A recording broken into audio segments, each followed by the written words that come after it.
शुक्लां ब्रह्म विचार सार परमा आद्यां जगद्व्यापिनीं वीणा पुस्तकधारिणीम् अभयदां जाड्यान्धकारापहाम् हस्ते स्फाटिकमालिकां विदधतीं पद्मासने संस्थिताम् वन्दे तां परमेश्वरीं भगवतीं बुद्धिप्रदां शारदाम्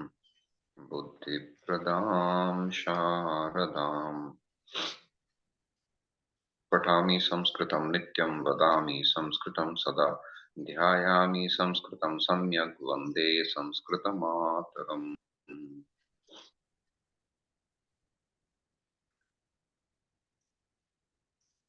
So 1.20 was done. 1.17 we are at. Okay. काश्यश्च परमेश्वासः Shikhandi च महारथः धृष्टद्युम्नो विराटश्च सात्यकिश्च पराजितः द्रुपदो द्रौपदेयाश्च सर्वशः पृथिवीपते सौभद्रश्च महाबाहुः शङ्खान् दध्मुः पृथक् पृथक्. So after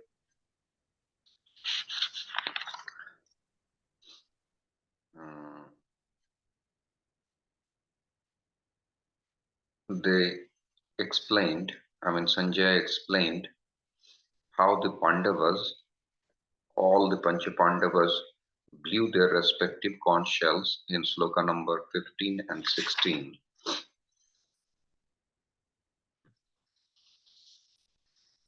Now they are explaining how the rest blew their conches separately. Kashyapascha Parameshwasah Shikhandi ja Maharatha Drishtadyumno Viratascha Satyakischa Parajitah Drupado Draupadeyascha Sarvashah Prithivipate Saubhadrascha Mahabahu Shankhan Dadmuhu Prathak Prathak. Dadmuhu, the same verb is here. Dadmuhu means blew, and Prathak Prathak separately. So who blew the conch separately and what are the names of their conch shells is written in these two slokas, 17 and 18. Someone can read the slokas?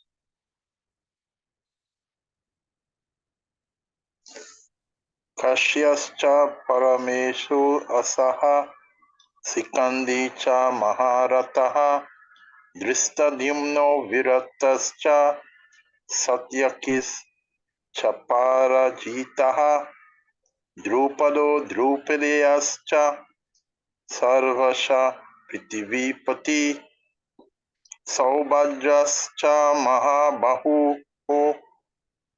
Sankan Dadmu Pritak Pritak. Dadmuhu is the verb here.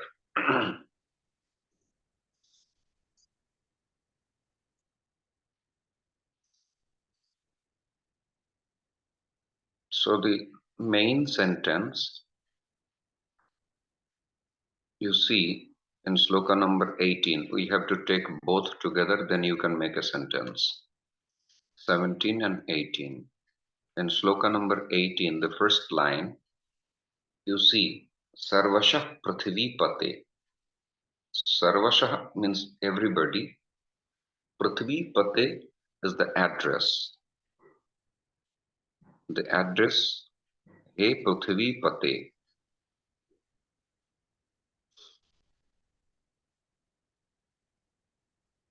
Prithvi means the earth. Pati means the owner or the husband or the controller, whatever you say. So, Hey Prithvipate, Sarvashah Prathak Prathak Shankhan Dadmuhu. हे पृथ्वीपते सर्वशः पृथक् पृथक् shankhan dadmu. This is the main structure of the sentence. Everyone separately blew their conches blew. That's the sentence. Now, who were separately and what were the names of their conch shells is given here. So follow it. Parameshwasah Kashyah, hey पृथ्वीपते परमेश्वासः काश्यः महारथः शिखण्डिः धृष्टद्युम्नः विराटः अपराजितः सात्यकिः. When the cha comes at the end, that means all the names mentioned before are included, like Viramaha, Prahladaha, Varindarascha. That means all of them also. But when it comes in between, if I say Viramaha, Prahladaschcha, Maharatha, that means Viram is one name and Prahladaschcha Maharatha. Maharathascha Prahlada. Prahlada, who is designated as Maharatha. Is it clear? Understood, Prabhu. So, Kashyascha Parameshwasaha. Sicha comes in between. That means Parameshwasaha Kashyaha. Parameshwasaha is the designation. And the adjective always goes before the noun. So, powerful Viram. We will not say Viram powerful, we will say powerful Viram. But in Shloka it can be written as Viram powerful. So, He Prithvipate, Parameshwasaha Kashyaha, Maharathaha Shikhandi. In between Drishtadumna and Virataha, the cha is at the end. So that means they are two separate names. There is no designation. Drishtadumnaha, Virataha. Now you see Satyakischa Parajitaha. So Aparajitaha, invincible, is the designation for Satyaki. So Aparajitaha Satyakihi, Drupadaha, Draupadeyaha. Drupadaha means the king Drupada, and Draupadeyaha means the sons of Draupadi. Okay. From Drupad, the word Draupadi came, and from Draupadi, the word Draupadeyaha came. Okay. So Drupad and Draupadeyaha both are masculine. Draupadi is feminine. So the formation of the sentence, the process is also, word is also different. Draupadaha, Draupadeyaha,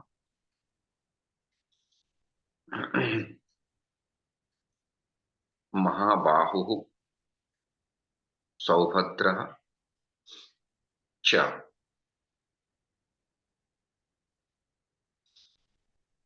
Sarvashaha, Prathak Prathak, Shankhan Dadmuhu.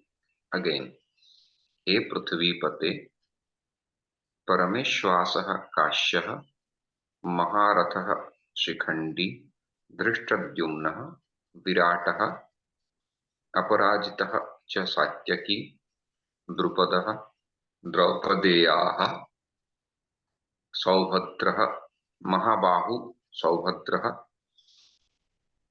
Sarvashaha, Prathak Prathak, Shankhan Dadmuhu.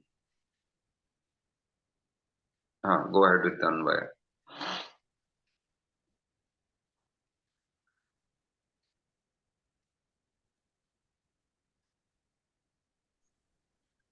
Viram Das.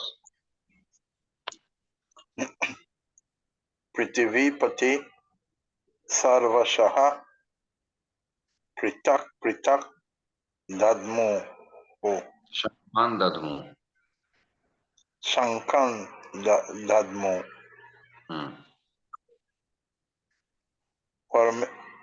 परमेषु अस्तः पृथिवीपते, then you have to mention all the conch shells and their owners. Then you have to say sarvashah prathak prathak shankhan dadmuhu. I try before Viram Prabhu, so Yeah, try. just correct me as I go along. Think He Prithvi Pate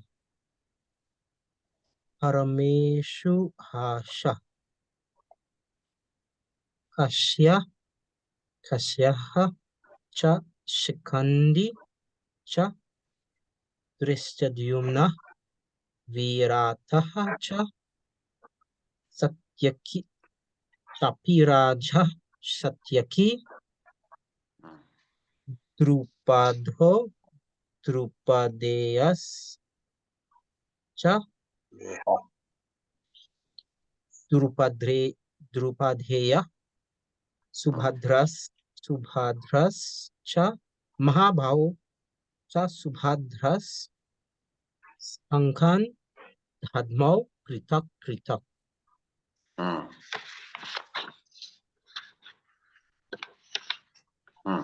Go ahead.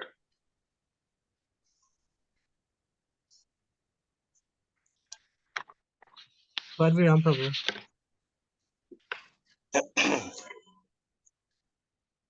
पृथिवीपते सर्वशः शङ्खं दद्मु पृथक् पृथक् पृथ्वीपते परमेश्वासः काश्यः महारथः शिखण्डी धृष्टद्युम्नः विराटः सत्यकी अपराजितः च सात्यकी द्रुपदेयः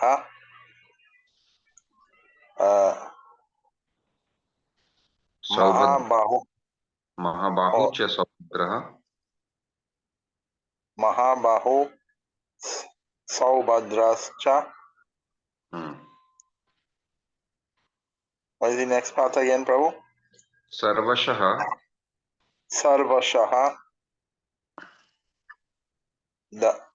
पृथक् पृथक् शङ्खान् दद्मुः. पृथक् पृथक् शङ्खं दद्मु.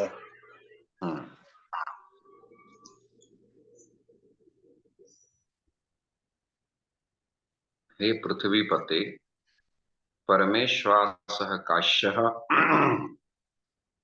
महारथः शिखण्डी धृष्टद्युम्नः विराटः अपराजितः सात्यकिः द्रुपदः द्रौपदेयाः महाबाहुः सौभद्रः च. When you do the anvaya, if you add cha at the end, it's sufficient. You don't need to say cha cha cha cha many times. Cha sarvashah prathak prathak shankhan dadmu. Again, He Prithvipate, that is the address. He Prithvipate, Parameshwasah Kashyah, Maharatha Shikhandi, Drishtadhyumnah, Viratah, Aparajitah Satyaki, Drupadah, Draupadeyaha, Mahabahuh, Saubhadrah,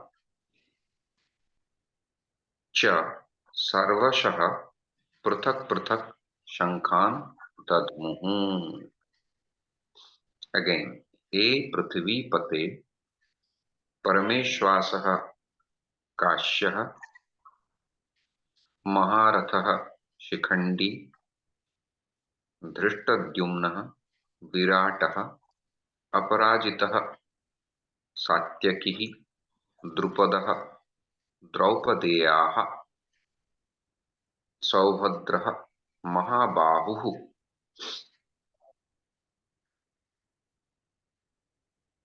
च. Sarvashaha Prathak Prathak Shankhan Dadmuhu. Is it clear? Or should I read it? Well, I have one question. Is it that the vowels, the verb, always in the end, end up in the end when we do the anvaya? Yes, mostly. So that is the, let me say, it is like a rule mostly.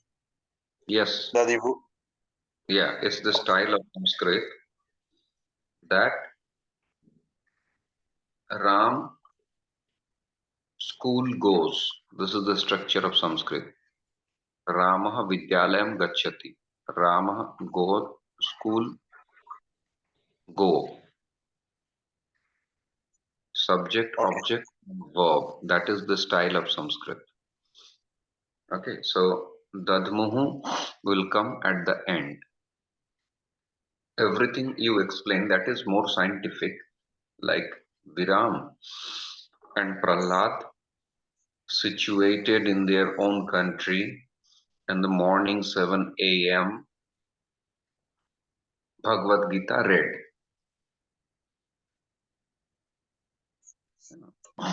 So yes, brother. So Viram and Prahlad are the subject, Bhagavad Gita is the object, studied is the verb. This is the structure.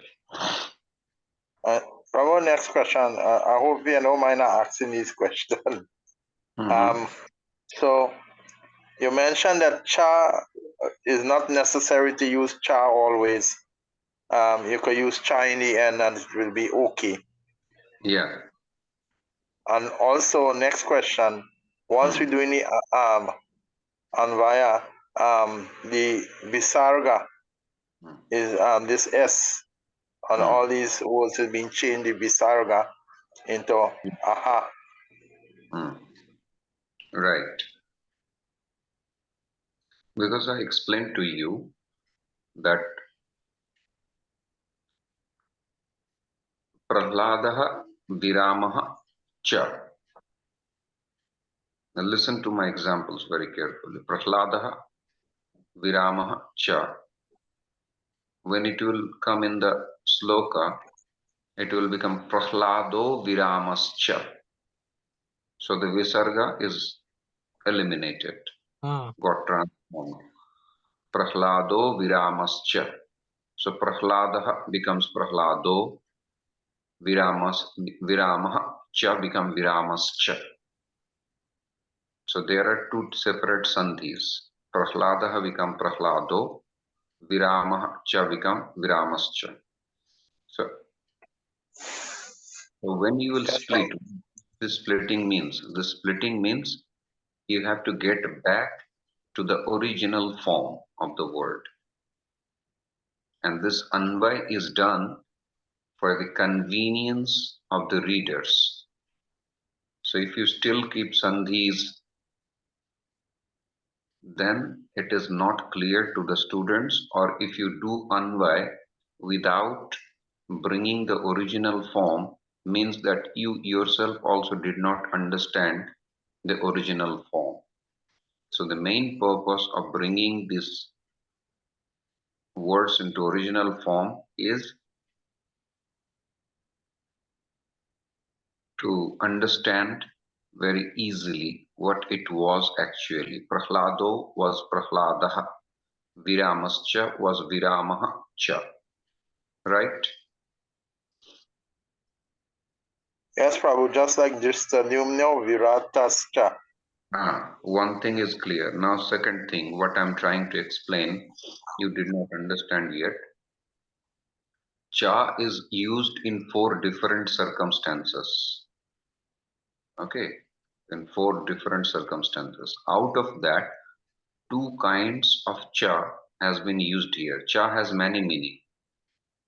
So when I say Prahladaha, Viramaha, Drishtadyumnaha cha, that means Prahlad plus Viram, also Drishtadyumna.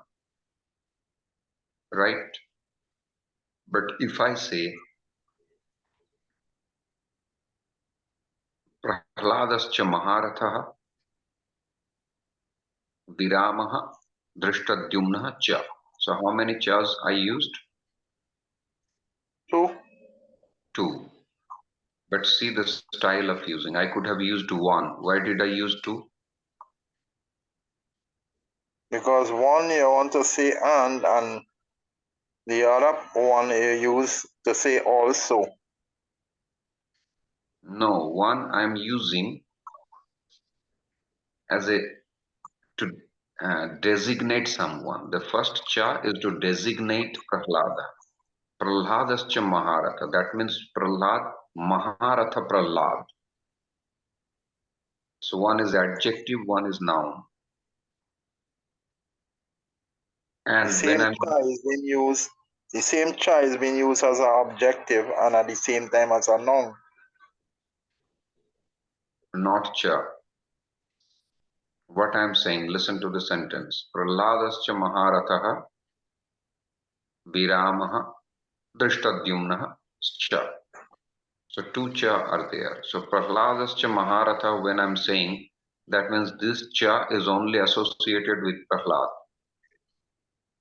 So Yes, Prahlad Prabhu. is a big charioteer. Yes, a designation of that term as an adjective. Right. Yes. So when I'm saying Prahladascha Maharatha, when you will split it will become Maharatha Prahlada. Or you can say cha also in the beginning for your better understand. Maharathascha Prahlada. So that cha is only associated with Prahlad. And you never say Prahlad powerful. You always say powerful Prahlad. Right? Yes, Prabhu. Just like Sikandi cha Maharataha. I now Exactly. understand. Sikhandi cha Maharatha. So this Maharatha designates only Sikhandi. This cha is not a communal cha. Okay. And just like this Sadhyuma Viratas cha. But you see, yes, Drishtadyumnaha, Viratascha, Satyakischa, Aparajitaha. In the second line, you see there are 2 cha. So Drishtadyumnaha, Viratascha, 2 separate people. How you understand? Because these are 2 names. If one is name and another is designation, then the designation will go before the name. But if I say Ram, Lakshman, Bharat, Shatrughna's cha, that means it includes all of the 4. Clear? Yes, Prabhu. Yes, Hmm. Prabhu. I now understand clearly. Yes. So Drishtadyumnaha Viratascha, Drishtadyumnaha Viratah cha. But Satyakischa. Satyaki is a name and Aparajita. Parajita means defeated. Aparajita means undefeated. So undefeated Satyaki, the So that, powerful Satyaki. Okay, so there are 2 cha. But when you do the Anvaya, you may not mention any cha. You can mention the cha at the end and it is being understood. If you say powerful Viram, weak Prahlad, handsome Varinder, and intelligent Sudama. So it is understood. Prabhu, In, uh, um, you say the cha have 4 use. You say yes, here 2 is mentioned as we see the 2 use here. Yeah. yeah, I explain that separately because that's a grammatical. If I explain here, you won't understand. Okay, So Prabhu. Oh, no. Thank you. explained. I explained what you can understand here from this sloka. So these are 2 kinds of use of cha that has been used, and I will explain the other 2 in other context. Otherwise you might get confused. Okay. Yes, Kashyascha Prabhu. Vishwasah Shikhandischa Maharatah Drishtadyumno Viratascha Satyakischa Parajitah.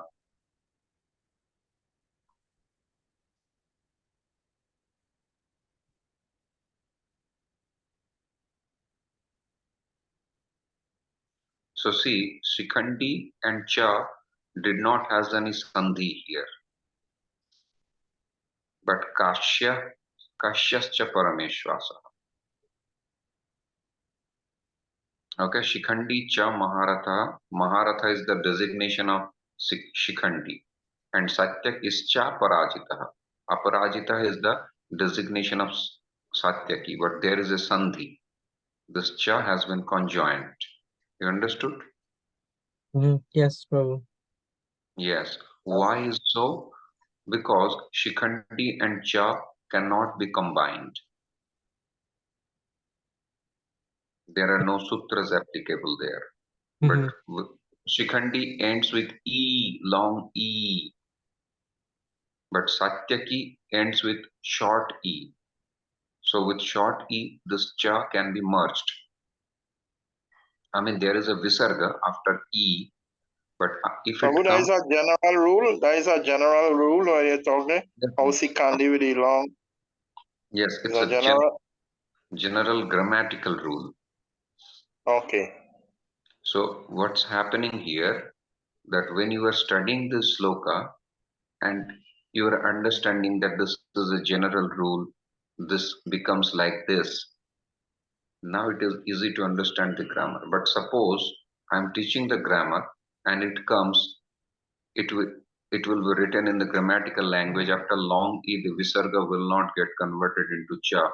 You won't be able to understand what is happening there. You understand? Yes. You know how we having a like this one-to-one discussion. Well, I personally find I learning more, understanding more, because Yes. I love this kind of class then that we Yeah. have in. Because last time I was asking if we like this. So this Yeah. is what gives me the advantage to learn more. Learn more. Exactly. So the language comes first, the grammar comes later. Okay. Vyasadeva wrote all the scriptures before Panini came. Then Panini came and wrote, Patanjal Rishi came and gave the sutras. So that should be the natural flow. You learn the language first and then you learn the grammar. That's what happens to all other mother tongue. You learn to speak in Trinidad language, then you go to school and they teach you the grammar in English, in Hindi. So same should be done to Sanskrit. But because there is no culture of Sanskrit, so we directly jump into the grammar. And in grammar rules and why to avoid this cha, there will be sutras that is prohibiting cha to merge with long e. This is the language of grammar.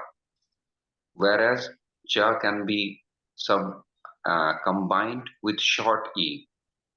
So when you will see this kind of language in a grammatical way, then it will be way more difficult. And here, when I will teach you, then I will say in Bhagavad Gita, we studied Shikhandi cha Maharatha, but Satyakis cha Parajitaha, then it will be very clear for you that when to merge the cha, when not to merge. Right? Yes, Prabhu. Yes, Prabhu. Also, this is like after teaching for a long time, I came to this conclusion that when you study Bhagavad Gita, even though you are not understanding the grammar so much, but you are studying Bhagavad Gita. That is the main emphasis. And with that, how do you call it? As a bonus, you are learning the grammar. So this is a very good way. Okay. So you understood how to do this anvaya. And the Yes. verb is same, dadmu, dma dhatu, dma dhatu. So you don't know what is dma dhatu, but when you'll go to the verb chapter of the grammar, you will see the dma dhatu. Then you will immediately remember that, oh, from dma dhatu it became dadmu, dadmau. In the previous sloka it was dadmau. Shankhan dadmau prathak prathak. So of the same verb, there are two different applications from the same verb, two different forms. Dadmuhu and dadmo, both are plural form. One But Sorry, one is plural. The dadmo is plural. Dadmu is singular. Why?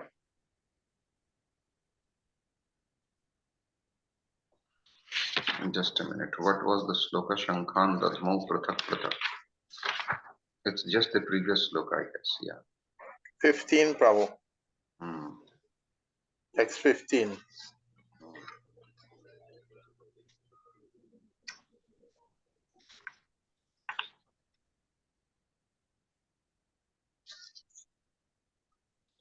That's Let's see. 18. That's 18, the last. Subhadrasya The last text Mahabaho was 18 on Sanghan Dharmao Dadmao Pitak in Pitak. 15. 18. No, this is dadmo is also dadmo, dadmatuhu, dadmuhu. This is the dhatu. So dadmo is also singular, and here this Dharmao. dadmu is plural. Okay. Hmm. But Prabhupada translate both of them as blue. Yes, blue. Because in English, how do you say? There is no plural form of the verb. Right. Right. Singular, dual, and plural you cannot say. Mahu But Dharmao. dadmo is the singular. Dadmatuhu, dadmuhu. And one small little change from Dadmao to Dadmu, it makes so much more difference that your English word cannot explain it. Yes, because it's a very deep science. It explains in Vibhakti, when you will study Vibhakti, you will see one word has the capacity, one word will be used. You will understand how many people are associated, the number, it's a singular, it's a dual, or more than two people. My parents are going, that is dual form. My friend is coming is singular. The children are playing is plural. So balakaha, balako, balakaha. Clear? Then whether it's a doer, it's an object, it's an instrument, the same boys, or it's a receiver, or it's a giver, or it's making building the relationship, or it is a locative. Imagine, like for example, the boy is going to school. Here the boy is a doer. Aham balakam vachmi. I'm instructing the boy. So the boy became the object here. Right? Like I'm eating the mango. So I'm telling the boy. The boy became the object here. Then I'm saying many things can be done by this boy. So the boy became an instrument by this boy. I go to my office, buy a car. So buy a car is an instrument. So the same boy became an instrument. When I'm saying give some donation to this boy, so the boy became the receiver. The function of the boy in the sentence is just a receiver. Take some money from this boy, so the boy became the giver. The boy's father is my friend. The boy became just a relation maker here. The boy's father is my friend, so he has nothing to do directly. And there is some sadness in the heart of the boy, you know. So the boy become a locative. You understood how? So just a little bit change, like balakaha, balakam, balakena, balakaya, balakat, balakasya, balake. Just little bit transformation gives so much expression. So we can safely say one word is a root word. And from Yes, this root word, all these small little changes, everything changes. yeah, From doer to object to instrument to receiver to yeah. source related, location, address. Address. So this balakam, what you are calling root is mostly used for the verb. Here you can use the word Pratipadik. Pratipadik is the word. Pratipadik. Pratipadik means the raw form of the word. Rama, Balaka is the raw form. When you add Visarga Balaka, it becomes the doer. Balakam, it becomes the object. Balakena, ena, it becomes an instrument. So that last suffix changes the meaning. So this is 8 forms of the Balaka we got. Now you want to say 2 Balakas, 2 boys were going to school. 2 boys, I was instructing these 2 boys. I was instructing all the boys. So the number, the function, and also it's a masculine or feminine. That will also be mentioned. Whereas the verb has 3 forms. The verbs are like first person, second person, and third person. But in English, in Sanskrit, the order is different. To the third party, we use first person. Okay. Like Ram goes to school. Ram is a first person, which in English we call third person. In Sanskrit is first person. You is second person and I is third person. So we have a culture of Atithi Devo Bhava. The outsider who is coming to the guest is Narayana himself. So we always give more respect to the stranger, to the unknown, to the far away people. So Ram, Shyam, Lata, Sita, he, she, they, these are first person in Sanskrit. You, only you is second person and I comes at the end. Uttam Purusha. So Prathama Purusha, he, she, Ram, Shyam, they, Yadu, Madhu. Second person, you, Tvam, and third person, Uttam Purusha, I. This is the sequence. So now when you have to associate the verb with the vibhakti, like Ramaha Gacchati, here the doer is single. Ramaha Balakaha Gacchati, Balakaha Vidyalayam Gacchati. So the verb will also be singular. And Ramaha is a third person in English. In Sanskrit is a first person. So we will use the consecutive verb. We will use the consecutive verb from that part, like Rama Gacchati. When I say you are going, Tvam Gacchasi. When I say I am going, Aham Gacchami. So the same verb, but Gacchati, Gacchasi, and Gacchami. But all are in singular. When it becomes dual, Balakaha becomes Balakau.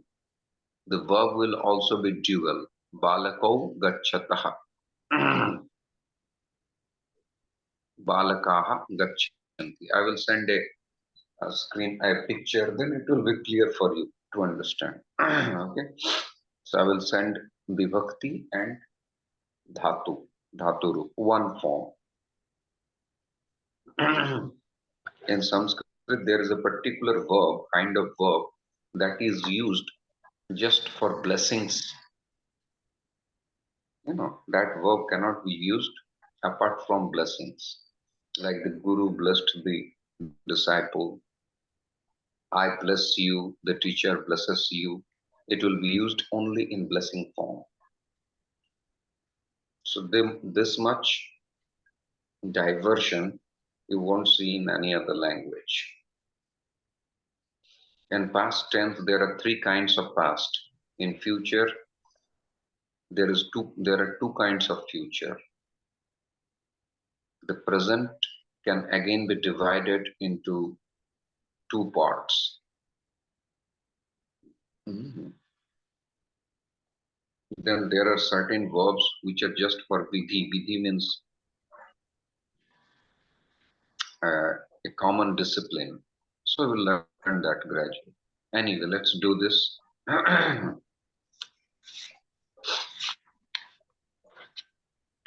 What are the sandhis? Kashyascha. Kashyaha plus cha. This is Visargaha sandhi. Viratascha. But Drishtadyumno Viratascha. Drishtadyumna, here the Visarga got converted into O. Drishtadyumno Viratascha. Similarly, Satyakischa, Satyakischa Parajitaha, Draupadeyascha, Drupado Draupadeyascha. These are all Visargaha sandhi. The sloka has 1, 2, 3, 4, 5, 6, 7, 8 Visarga sandhis. Okay. Now you understood what Visarga sandhi is. Now let's take the samasas. Prithvi pate is a samasa. Prithivyaha patihi, the husband of the earth. Pati means actually the owner or the husband or the controller. Prithvi pate, Prithivyaha patihi. This is Sashti Tatpurush, Tat Sambuddho. Parameshwasaha.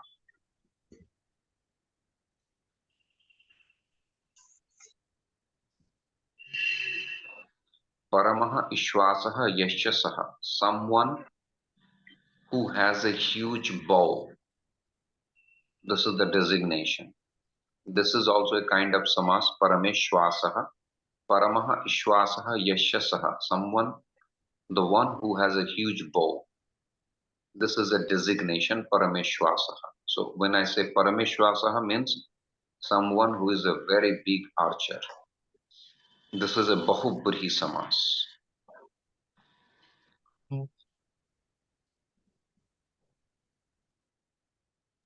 Prabhu? Hmm. There is two types of samas you tell me there, right?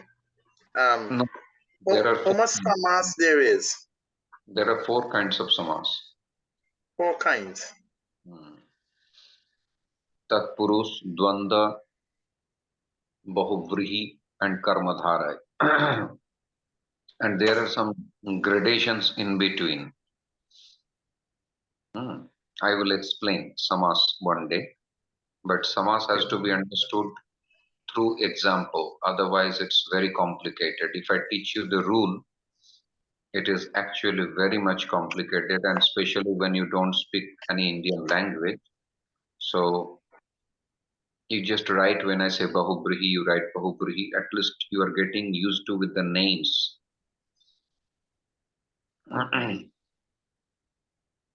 Actually, there are lots of subdivisions of samas. So samas is very mandatory, but it is one of the difficult thing to understand. But if you know the examples, then it's not difficult. If you can relate to any example, then it's very easy. That's grammar. Drishtadyumnaha. Drishtam dyumnaha dyumnam yena saha. This is also Bahubri samas. These are all designations. Parameshwasaha, Prithvipate, Drishtadyumnaha, Aparajita, Na Parajita. When we will use na, na, like negative sayings. Parajita means defeated, non-defeated. So then in Sanskrit, a comes. A.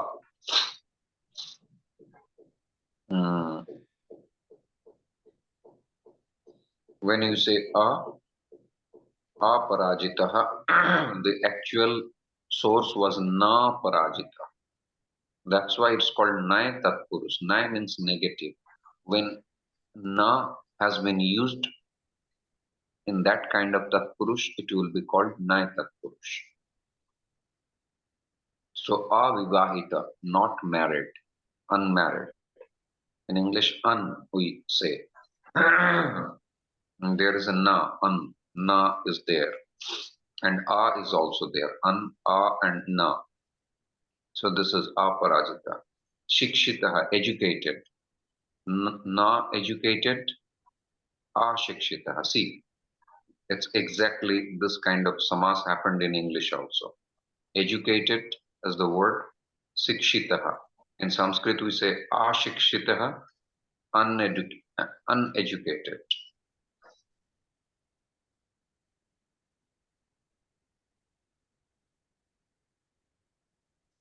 So where we use a, in English, un is used.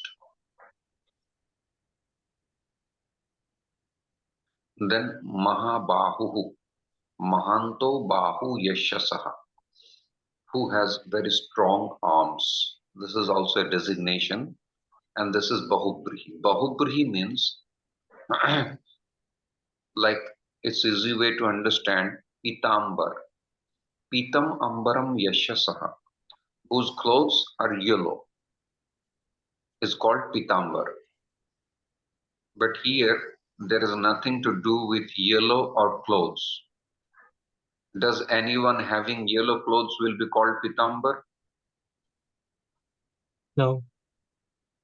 No, pitambar is used only for Krishna. So, when something else is indicated, then that what is mentioned is called bahubri. Right?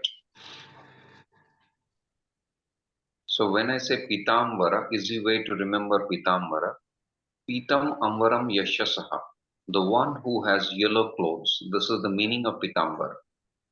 But the one who has yellow clothes cannot be called pitambar. Pitambar is equal to only Krishna. So when the person or the object is different, is a particular, is a very particular, then that is called bahubri. Like Mahabahu, when I say Mahabahu, it will be only used for that person. When I say Prithvipate, hey Prithvipati, the owner of the earth, it will only be designated to Krishna. You cannot use Prithvipate to Lord Shiva, you cannot use to Ganesha, or you cannot use to Saraswati. You cannot even use to Brahma also, who is the creator. You cannot use. So Prithvipati only means Krishna. So when there is a particularity in that samasa, that is called Bahubrihi. And also the words has no direct connection. When I say Krishna, we don't say the earth and the controller.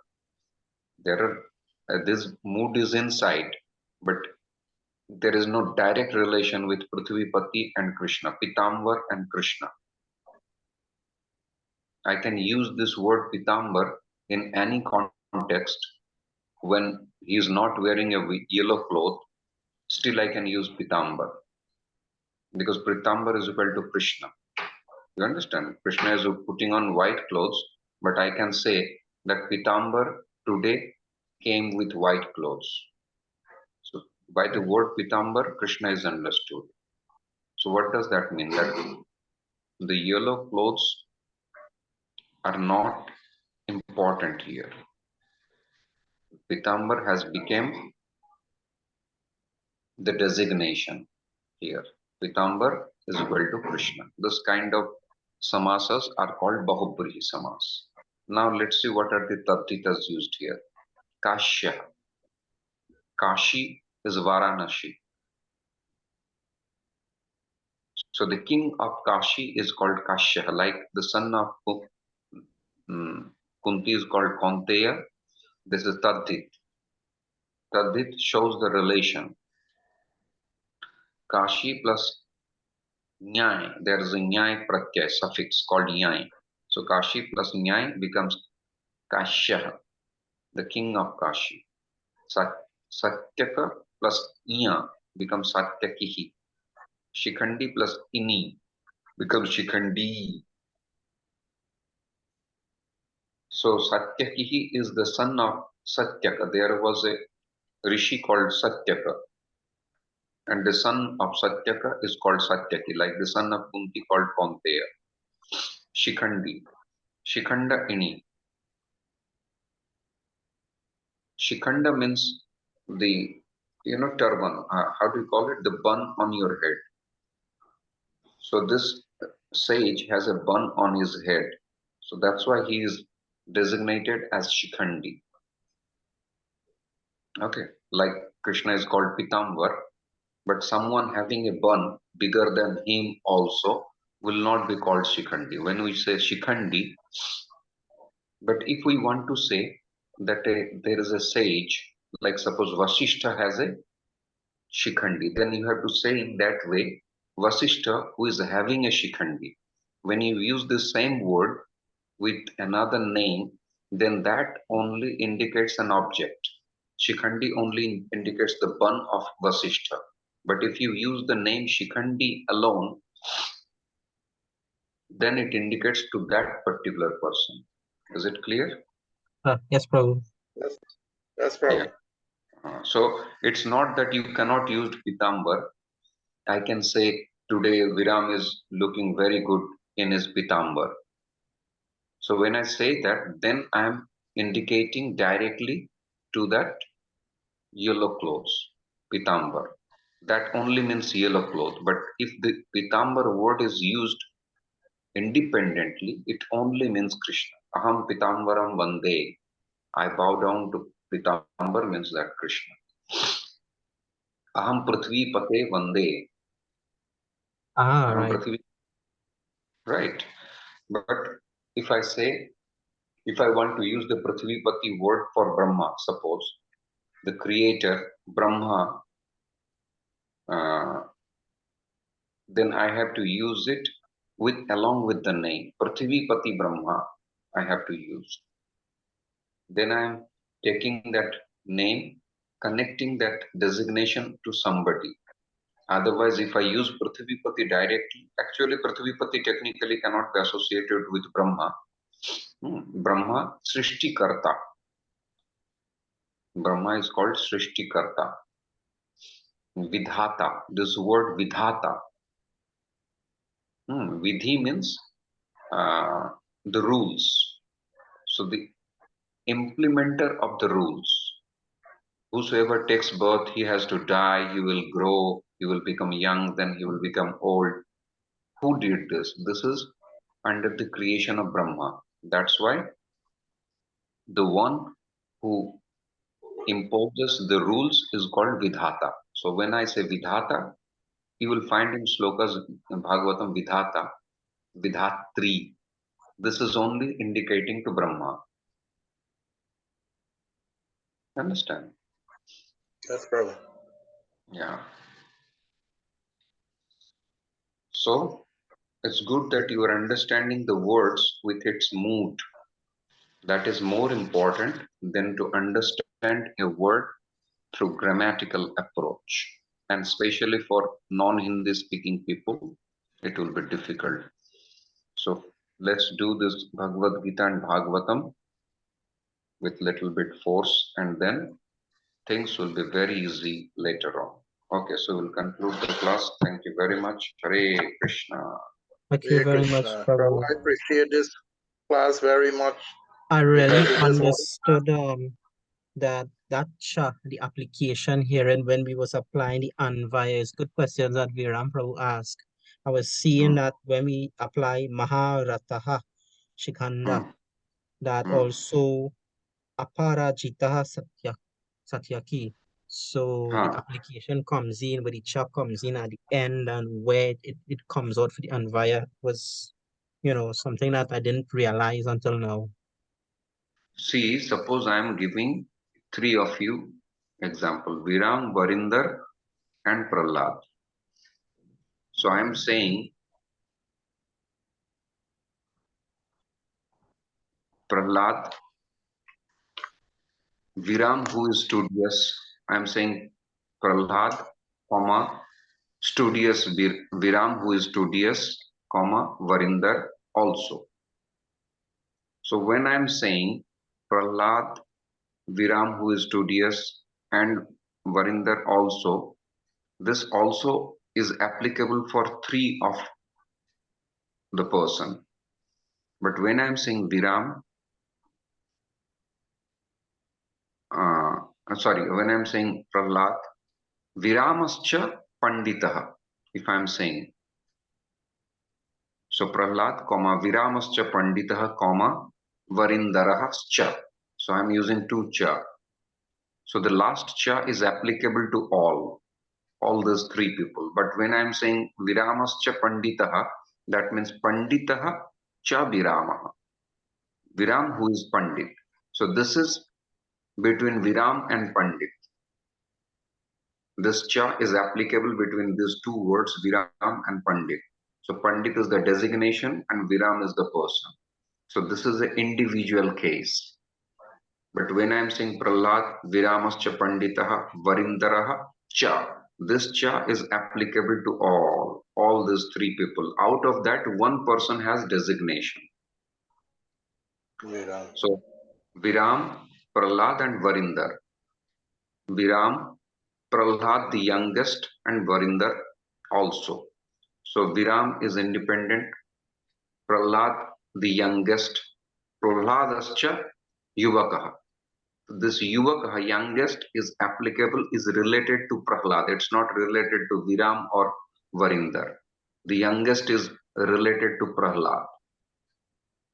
So there is a cha here also, but this cha has function between Prahlad and youngest, these two words. But when I'm saying Viram, Prahladascha Yuvakaha, Varindaraha cha, this cha means all those three people were there. Out of that, Viram was there, the youngest Prahlad was there, and Varinder was also there. Is it clear? Perfect, Prabhu. Yep. Yeah, Yes, okay. Hari Bol.